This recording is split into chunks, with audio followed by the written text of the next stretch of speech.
following the heart.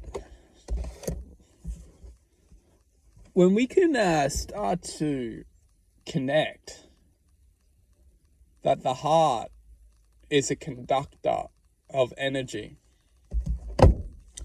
when we can start to connect that the heart is a conductor of energy, it's essentially a magnetism or a force from which we can actually use to connect our point of attention to. We're not taught this, obviously. We're taught that our minds are the thought, are the thought, the perception, the computer system, which is the only way to interpret reality. This is probably one of the biggest lies we've been told. It's a lie because the truth is that the heart has a ability to produce information.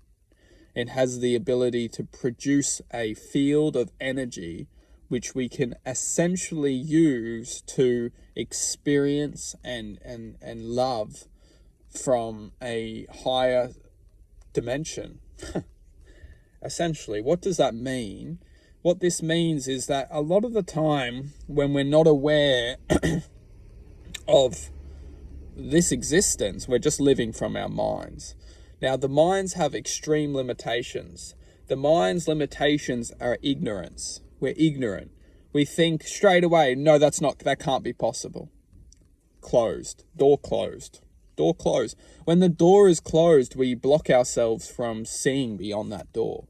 The mind's job is to keep our door closed from accessing and interpreting healing properties, because the higher dimensional awareness will heal our ignorance.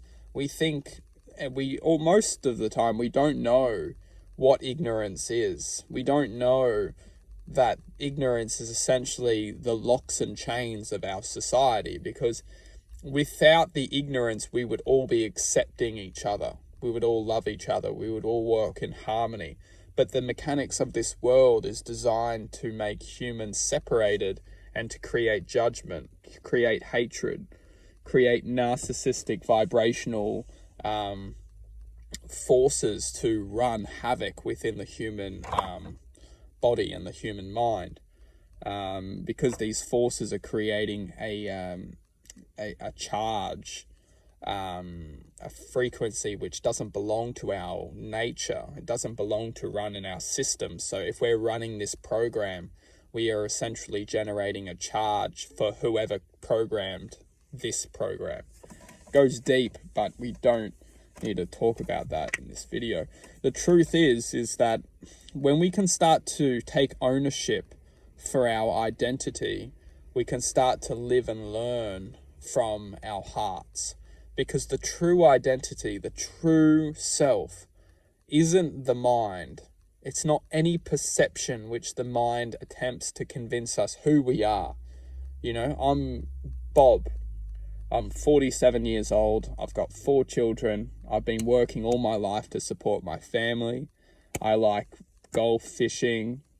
You know, this is all great. These are all experiences which we've developed and we've achieved. But this isn't me.